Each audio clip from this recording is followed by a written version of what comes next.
Bueno, buenas tardes a todos. Me disculpo de nuevo por la demora, que tuvimos de nuevo inconvenientes técnicos, que esperamos que podamos resolverlo para el siguiente. Bueno, vamos a presentar a nuestro charlista de hoy, que es el doctor Marcos Arcodía.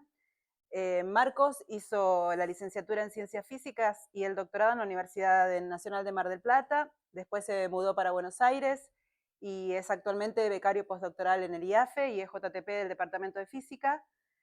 Él tiene el ingreso a la carrera aprobado en el llamado anterior, pero está aguardando junto con todos los demás. Así que bueno, hacemos fuerza.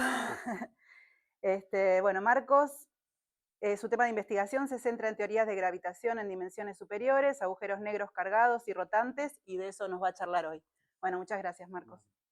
Bueno, muchas gracias, Mariela, por la presentación. Gracias a todos por estar acá.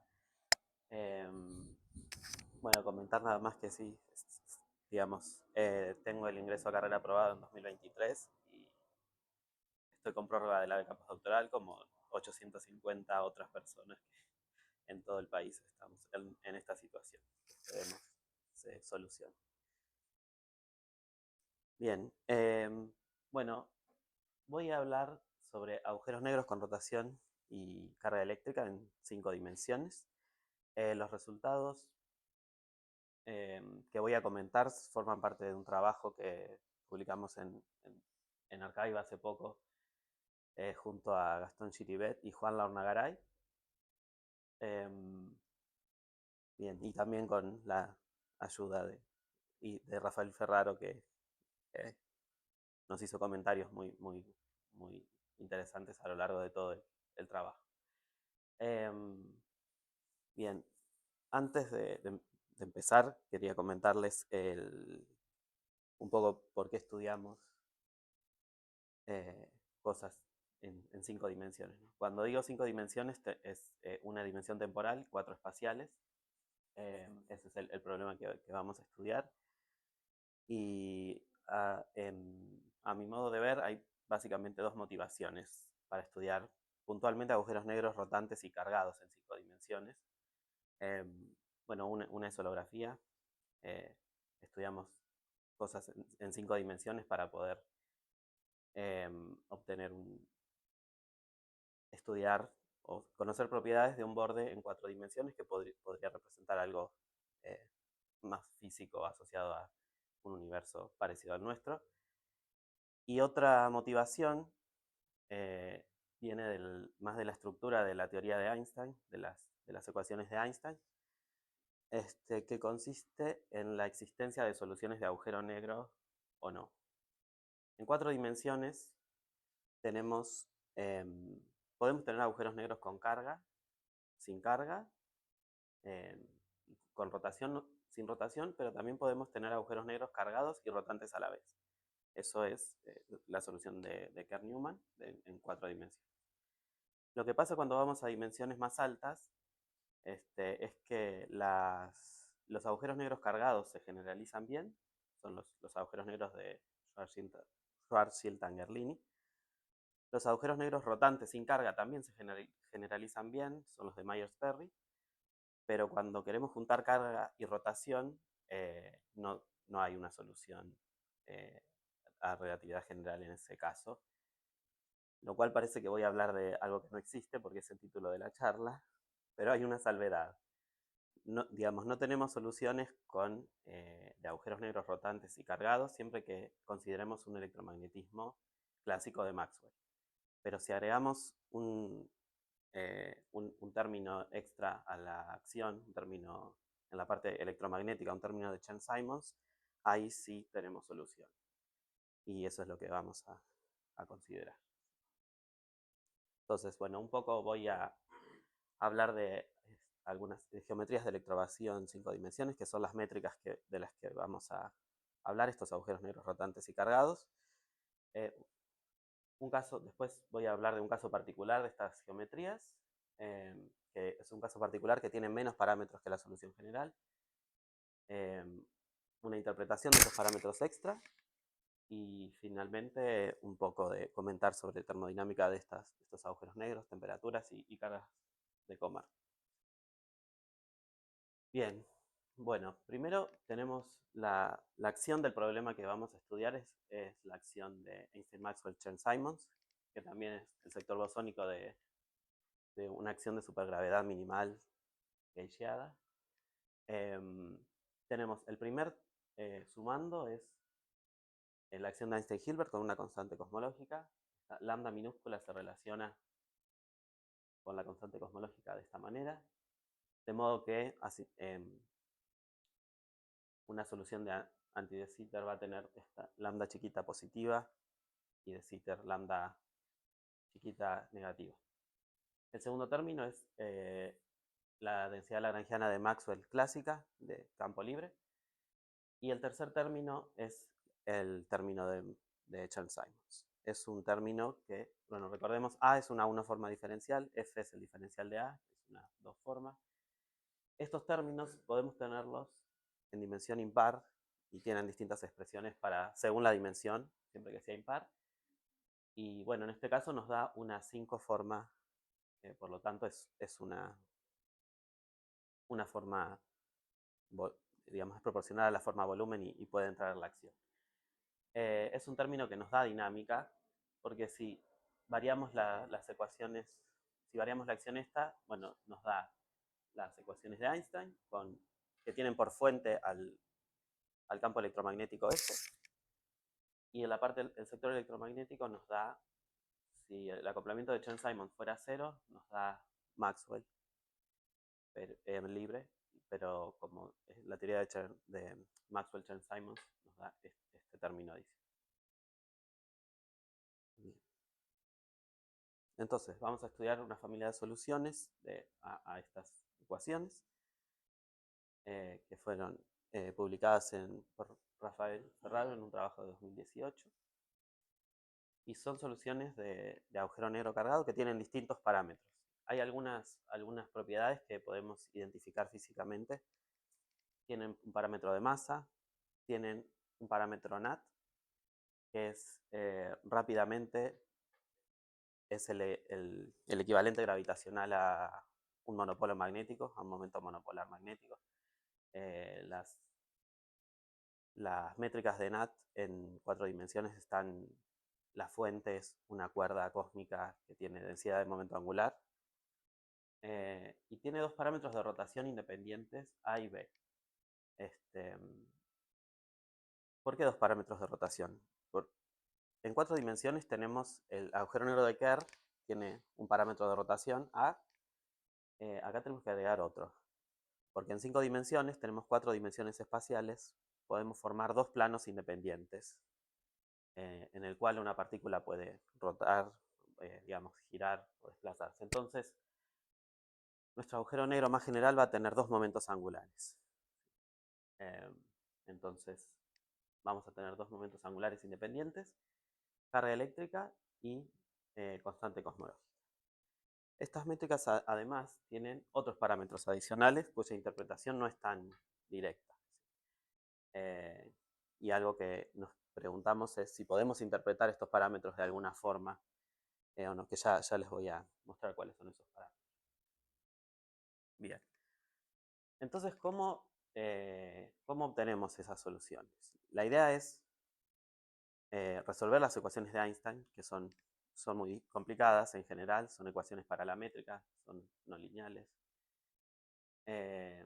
Entonces, en general, uno lo que hace es proponer un ansatz, una forma de la métrica, basándonos en alguna simetría que pudiera tener la métrica o en generalizar alguna métrica ya conocida. Este es el ansatz de Plebanski-Demiansky extendido. Sin este término es totalmente análogo al ansatz en 4 dimensiones de Plebanski-Demiansky. Hay muchas soluciones que admiten que se inscriben en este ansatz. Los agujeros negros todos se pueden escribir de esta manera. Y claro, cuando nosotros proponemos un ansatz, proponemos la forma de la métrica, pero tenemos que dejar algunos grados de libertad, ¿no? Para poder después, digamos, poner esto en las ecuaciones de Einstein y resolver en qué condiciones esta métrica va a cumplir las ecuaciones. Y esos grados adicionales, esos grados de libertad, acá van a ser las funciones x e y. Entonces, lo que vamos a querer nosotros es encontrar cuáles son las x e y que satisfacen las ecuaciones de Einstein. Hay más grados de libertad, hay metidos acá adentro. Las formas, estas omega 0, omega 1 y omega 2 son formas diferenciales, que no importa la expresión, pero lo importante es que omega 2 tiene acá otros parámetros adicionales, otros grados de libertad, que son estas funciones y cursiva y x cursiva. Si nosotros no ponemos esto, el ansatz no puede reproducir soluciones cargadas. Si bien en 4 dimensiones sí, en 5 dimensiones necesitamos agregar estos grados de libertad. Las rotantes sin carga sí se pueden escribir sin estos grados de libertad. Entonces, bueno, las soluciones de Rafael de 2018 admiten esta escritura y las ecuaciones de movimiento se resuelven para estas elecciones de parámetros, de funciones. X cursiva e Y cursiva tienen que ver con la carga eléctrica y aparecen dos parámetros mu X y mu Y que digamos, dividen la carga eléctrica en un sector radial. No dije, las coordenadas son T, phi, psi, R y P. T es la coordenada temporal, R radial, P es una coordenada de ángulo cenital, como si fuera coseno de tita o A coseno de tita en el agujero negro de Kerr, las coordenadas esas. Y phi, psi son las coordenadas angulares cíclicas digamos, los planos respecto de los cuales hay simetría de la métrica. Bien, entonces estos parámetros mu X y mu Y como que distribuyen la influencia de la carga eléctrica en un sector radial y un sector de coordenada cenital, perdón. Y después las funciones que tenemos que incorporar son estas X e Y, son expansiones, admiten una expansión en R y en P. Son casi polinomios, no son, pero P cuadrado por X de P va a ser un polinomio, R cuadrado por Y de R también. Tenemos acá un término P a la menos 2 que tiene que ver con la carga, P a la cuarta es la constante cosmológica y acá un P cuadrado y un término independiente.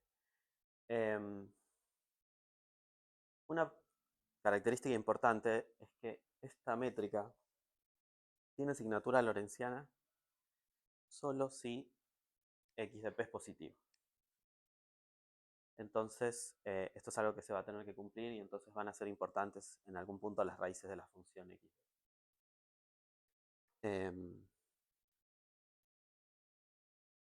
Bueno.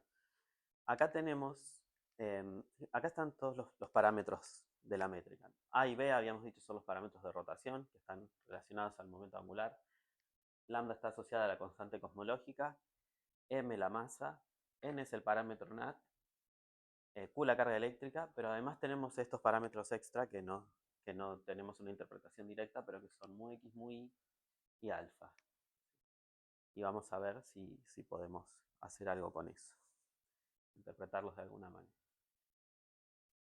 Bueno, las geometrías las ecuaciones de Einstein-Maxwell-Chern-Simons tienen por un lado la métrica y por otro lado tenemos que resolver el campo electromagnético. Entonces la métrica es la que ya mencioné y el sector electromagnético se resuelve con esta elección del potencial electromagnético. Omega 0 es la una forma que ya había mencionado. Y lo importante es que para que el sector electromagnético se satisfaga, mu x menos mu y al cuadrado tiene que ser igual a 1. Bien, entonces lo que tenemos hasta ahora son expresiones locales para la métrica, pero no sabemos cuál es el rango de las coordenadas exactamente, ¿no? Por ejemplo, para P tenemos que lo que tiene que cumplir es que X de P siempre sea positivo. Entonces eso va a determinar el rango de alguna manera. Em, las otras coordenadas en principio no tienen una restricción desde ese punto de vista, pero hay propiedades globales que tenemos que tener en cuenta.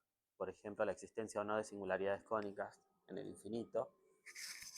Eh, y para eso, y digamos, para determinar los rangos de phi y psi, eso va a ser importante. Porque, por ejemplo, si bien los ángulos estos no aparecen en la métrica en ningún punto, eh, si elegimos un rango muy chico o muy grande, puede que introduzcamos una singularidad cónica, una cuerda cósmica de la cual en realidad podemos deshacernos con un cambio de coordenadas. Bien, entonces en el caso general, determinar el rango de estas coordenadas es complicado, es muy complicado.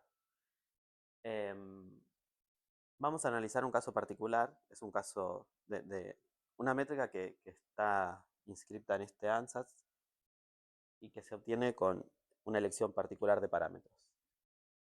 Que es la métrica de Chongs, Betic, Liu y Pou, o CCLP. Esta métrica fue hallada en 2005 por estos autores y fue la primera solución rotante cargada con dos momentos angulares iguales. La primera en contra. Anterior a esta métrica había otras, pero tenían o bien los dos momentos angulares iguales o uno solo encendido. Eh, y es asintóticamente anti de Sitter. Y tiene, digamos, es un caso particular de la métrica general en este sentido. La métrica general tiene todos estos parámetros encendidos. La masa, la carga nat, las dos rotaciones, carga, constante cosmológica y alfa mu x mu. CCLP tiene la carga nat apagada, alfa es igual a 0 y mu x es igual a 0, solo tiene mu. Para CCLP las funciones x e y están dadas por estas expresiones, o sea, x cursiva es 0, toda la carga eléctrica está en el sector R, la función x de p toma una forma factorizada, por lo que determinar el rango en el cual x de p es positiva es más fácil porque ya está factorizada, entonces tenemos que p está entre a y b.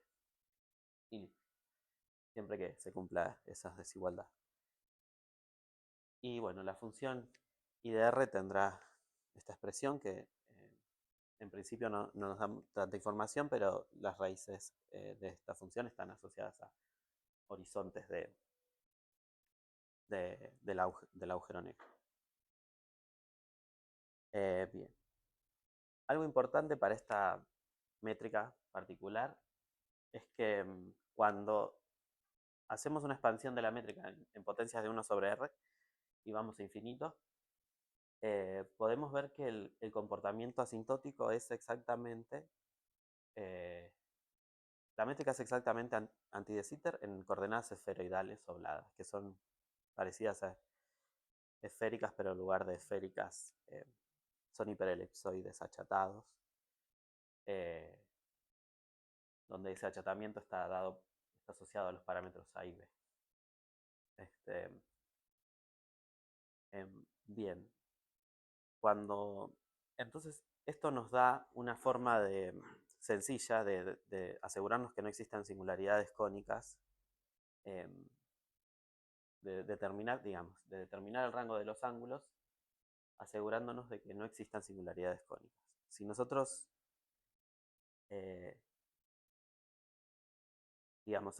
la métrica de anti de Sitter en coordenadas esferoidales obladas requiere este rango para que no haya, o sea, que phi y psi vayan de 0 a 2pi para que no haya singularidades cónicas. Entonces, si elegimos ese rango, ya nos aseguramos de que en el infinito no va a haber singularidades cónicas y tenemos el rango de los ángulos determinados. Entonces, para la métrica de CCLP podemos ver que P va entre A y B, los ángulos van entre 0 y 2pi, los ángulos de phi y psi. R lo podemos elegir entre 0 e infinito y el tiempo en R sin problemas. Entonces,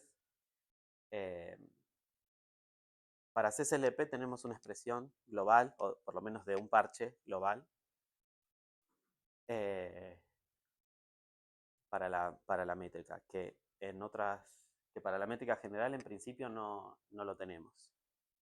Y hay varios motivos por los cuales queremos tener la métrica global.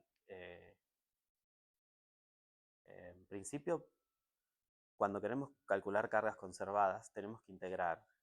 Primero tenemos que integrar en las variables que mudas, entonces tenemos que saber, por ejemplo, el rango de FIPS. Y por otro lado, también tenemos que considerar superficies que son T igual constante, R igual constante. Entonces, es importante saber digamos, las coordenadas globales. Bueno, bien. Ahora, para CSLP tenemos esto determinado. Para la solución general dijimos que es difícil. Pero una pregunta que nos podemos hacer es si estos parámetros alfa, mu x, mu y, que están en la solución general y no en esta, ¿qué tan físicos son? O si hay algún valor de estos parámetros, algún rango de estos parámetros para los cuales podamos pasar de la métrica general a CSLP. Porque en ese caso, entonces tendríamos que en las coordenadas nuevas, esas coordenadas sí tendrían un rango bien definido. ¿Sí? Entonces, eso es lo que nos preguntamos. Esa es la pregunta, si podíamos pasar de CSLP de la solución general a CSLP. Eso implicaría que no solo alfa, mu x y mu y, no solo podemos deshacernos de alfa, mu x y mu y, que son los parámetros nuevos, sino también de la carga NAT.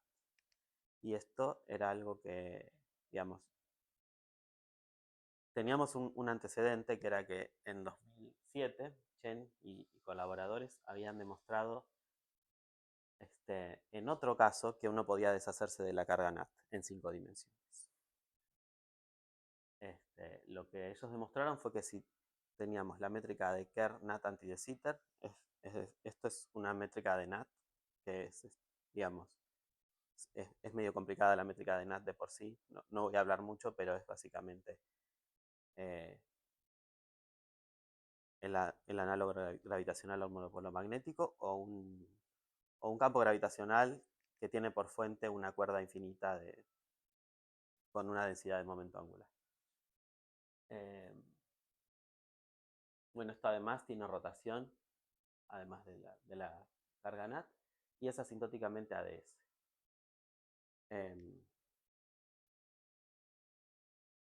Lo que probaron ellos es que había una transformación de coordenadas que te permitía deshacerte de la carga NAT. ¿Sí? O sea que la carga NAT en realidad no era algo independiente en 5 dimensiones como lo es en 4. Bien, entonces para ese caso sabíamos que el parámetro NAT era 3.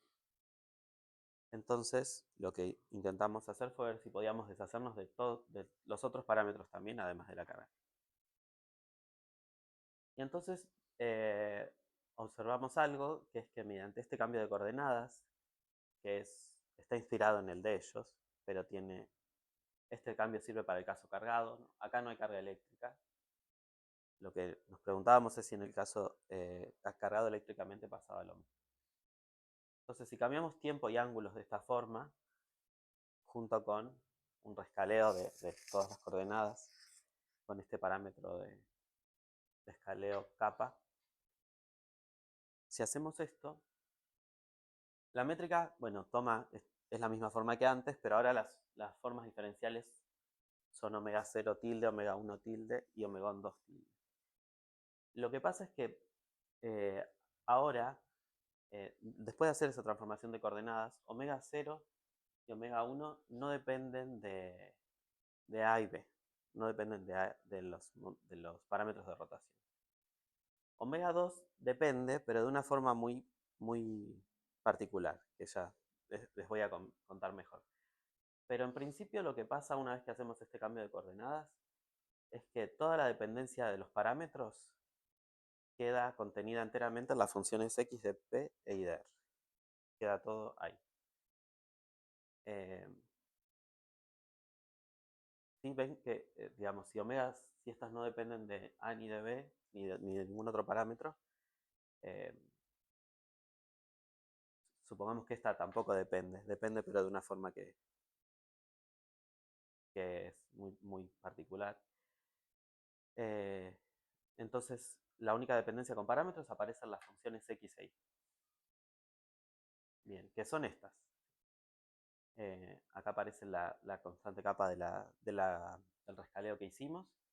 Aparecen alfa, mu x y los parámetros de rotación a y b. Entonces, lo bueno de esto es que entonces podemos relacionar métricas distintas en el mismo ansatz simplemente comparando las funciones x e y entre sí. Las funciones x de una métrica con la función x de otra métrica en el mismo ansatz. Sí, entonces, para el caso general, x tiene alfa distinto de 0, n distinto de 0 y mu x distinto de 0. Pero para CSLP eso serían 0. Entonces, si nosotros pudiésemos encontrar parámetros a tilde, b tilde, de modo que se cumpla esta igualdad, esta expresión, 14, la última, es la función x de p para la métrica de CSLP con parámetros a tilde, b tilde, parámetros de rotación a tilde, b tilde.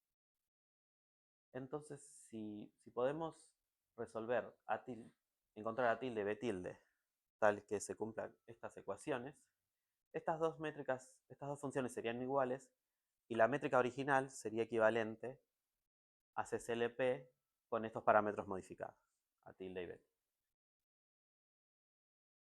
Entonces, estas son las ecuaciones que tenemos que resolver y si podemos hacerlo, la métrica es igual a la otra con parámetros modificados. Entonces podemos preguntarnos cuándo esas ecuaciones admiten solución. Algo que podemos observar es que si A tilde, B tilde y kappa existen, entonces se tiene que cumplir esto. O sea, kappa por A tilde, kappa por B tilde y kappa sobre raíz de lambda tienen que ser raíces de la función x.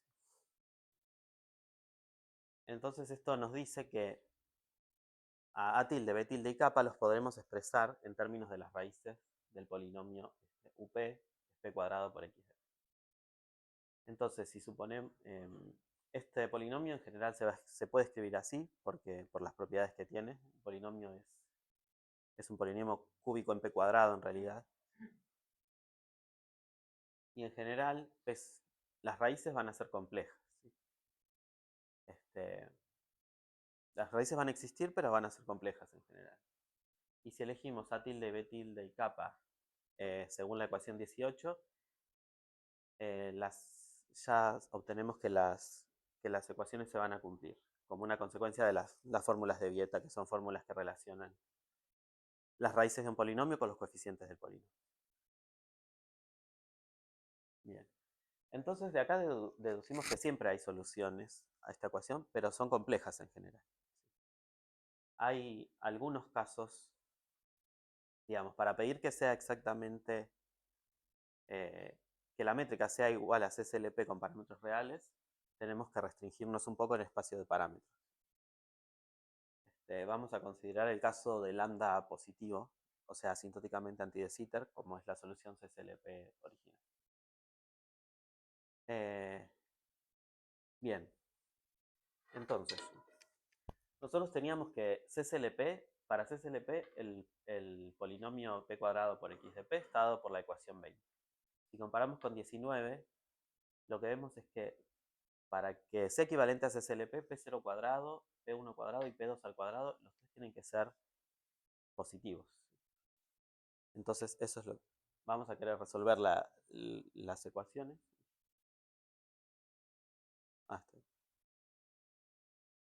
Para P positivo.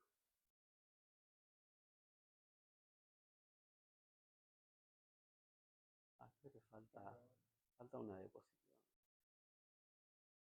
Bueno, no importa.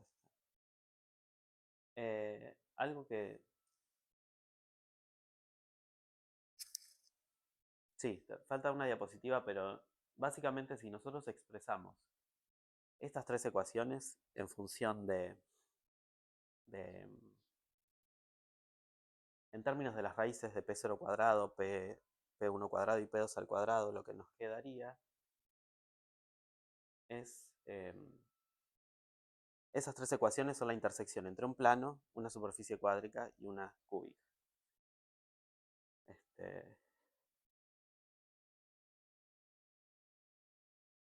O la dejo que se cargue. No.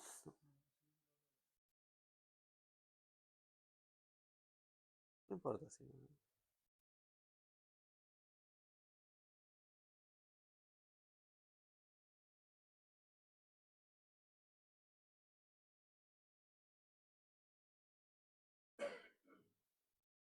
Creo que es por ahí.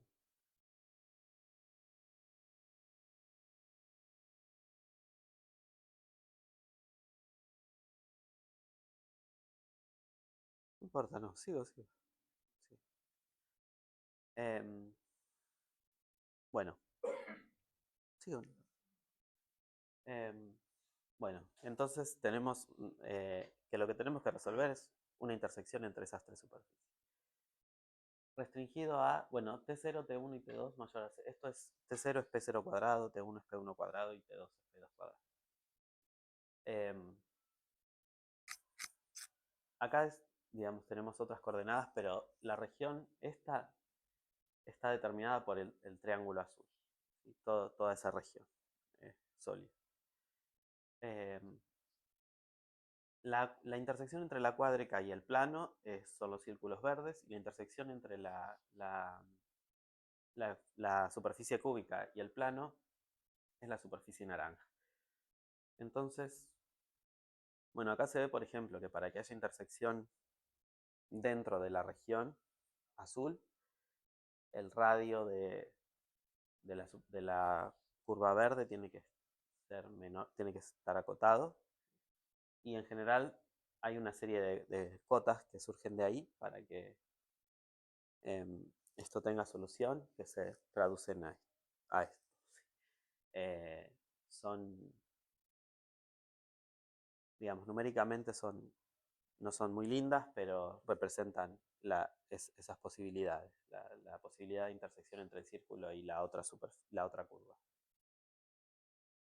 Entonces, vemos que para esos parámetros, siempre que se cumpla estas cotas mencionadas antes, esta, o bien esta o esta,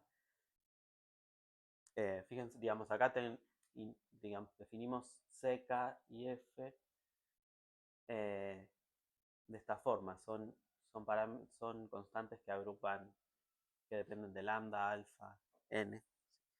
Bueno, siempre que se cumplan esas cotas, vamos a poder pasar de la métrica general a CCLP. La métrica general va a tener todos los parámetros encendidos, y la métrica equivalente a CCLP va a tener una masa distinta, va a tener una masa tilde, que es como la suma de la masa y la carga NAT, proporcional a eso. Y los parámetros de rotación van a estar asociados a las raíces de la función x de p, que en general no son fáciles de encontrar. Y la carga eléctrica nueva va a ser proporcional a la carga ya obtenida. La constante cosmológica no cambia. Bien.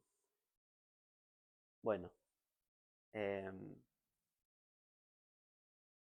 Ahora quería comentarles un poco de termodinámica de estos agujeros negros, y un poco por qué nos interesaba poder determinar el rango de las variables de la métrica. ¿Sí? Como sabrán, a los agujeros negros le podemos asociar en principio una entropía, una temperatura que está asociada, son propiedades geométricas, ¿sí? Están asociadas al horizonte.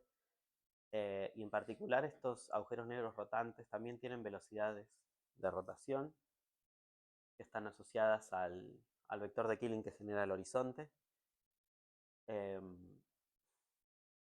el horizonte, si el horizonte es la raíz la mayor de las raíces de la función IDR. Tenemos momentos angulares que están asociados a los vectores de Killing angulares, los ángulos, los planos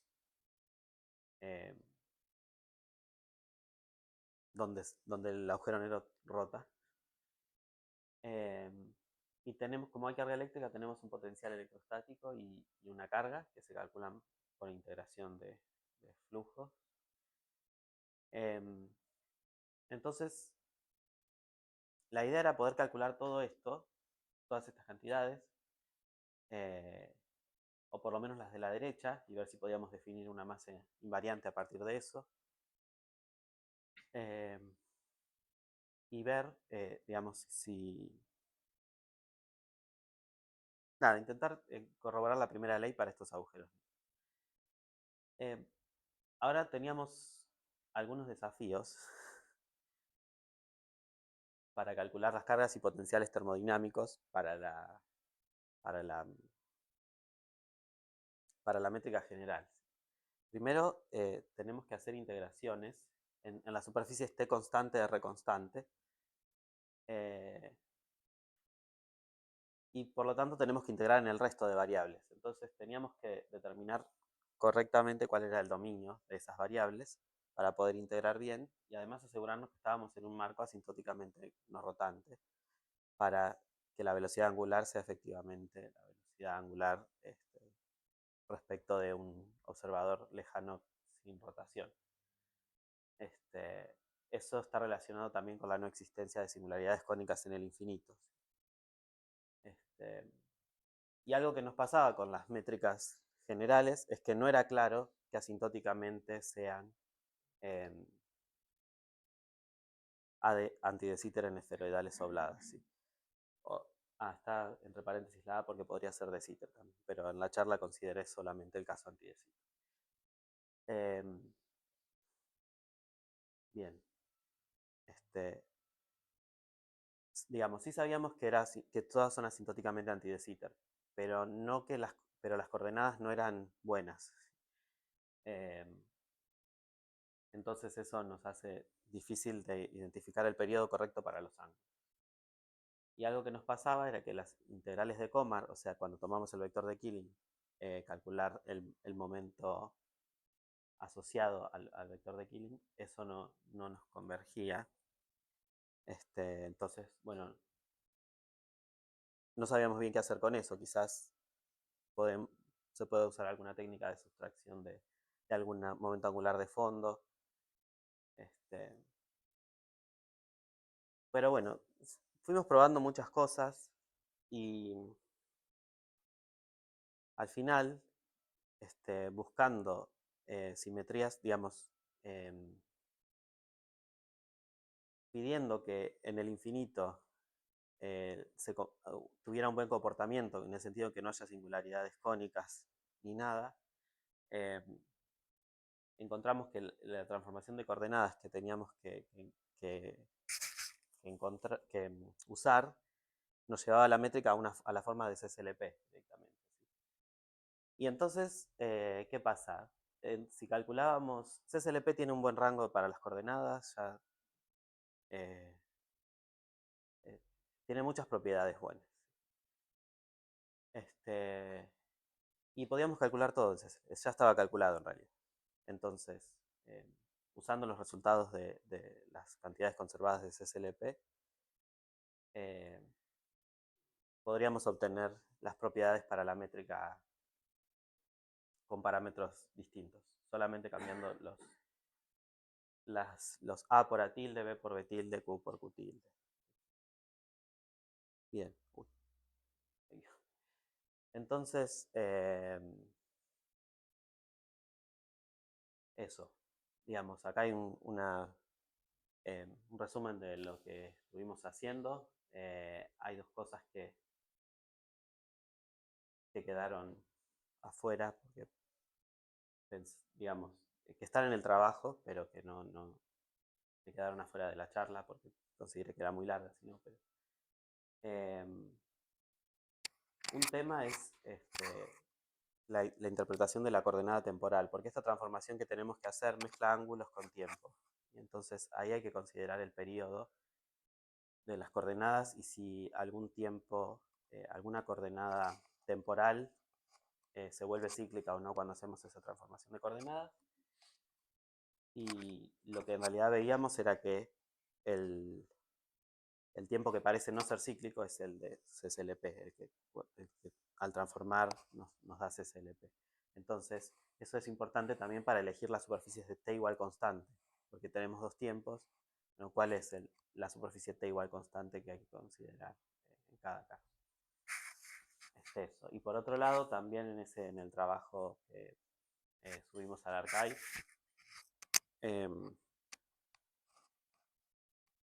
estudiamos la geometría cercana al horizonte, la geometría near horizon en realidad de la métrica de CSLP nomás, y por extensión se haría al caso más que tiene parámetro alfa distinto de cero.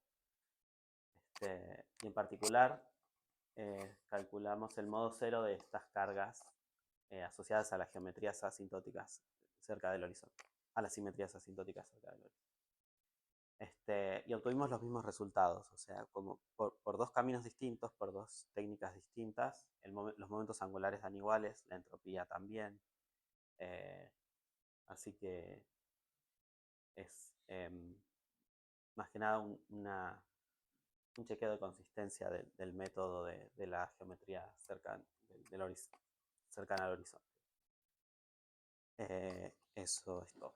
Gracias.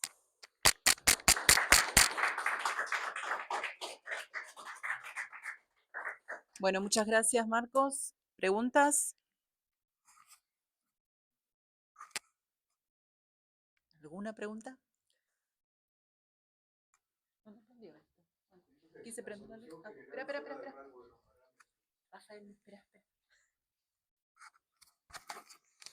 La solución general fuera del rango de parámetros en la que coincide con CSLP, ¿qué significado tendría? Eso todavía no sabemos. No, sí. En principio tiene una forma de CSLP, es como la forma de CSLP pero con parámetros complejos. Eso es.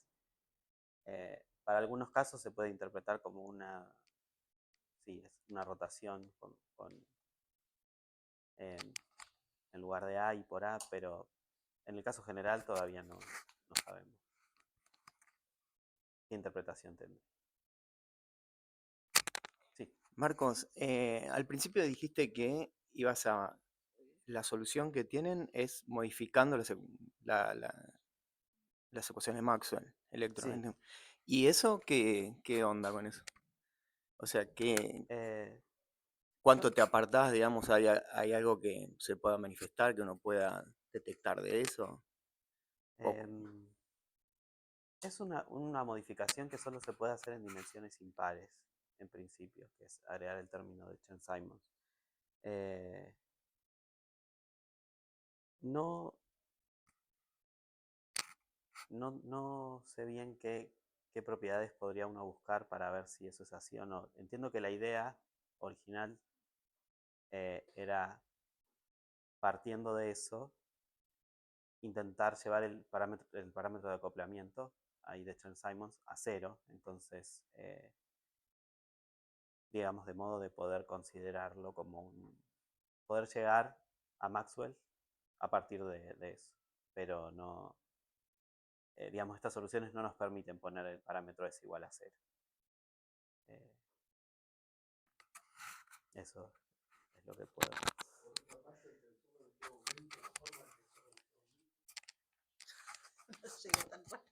No, por otra parte, la forma que tiene el tensor de energía-momento con el término de Chern-Simons o sin el término de Chern-Simons es la misma, porque el término de Chern-Simons no contiene la métrica, entonces cuando varías la acción respecto de la métrica no agrega nada a la energía-momento. Tampoco agrega nada a la carga. Cuando calculamos la carga, ¿puedo? Al flujo, como que no tiene. La carga calculada así da lo mismo, con o sin ese término.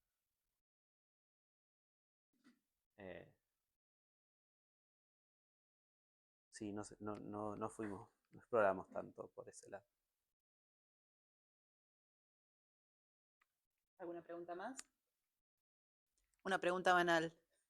¿Por qué al archive y no alguna o sea, van a mandarle alguna Lo revista? mandamos, sí, ya lo mandamos, Perfecto. pero todavía no tenemos respuesta. Está bien. Bueno, le damos de nuevo las gracias a Marcos.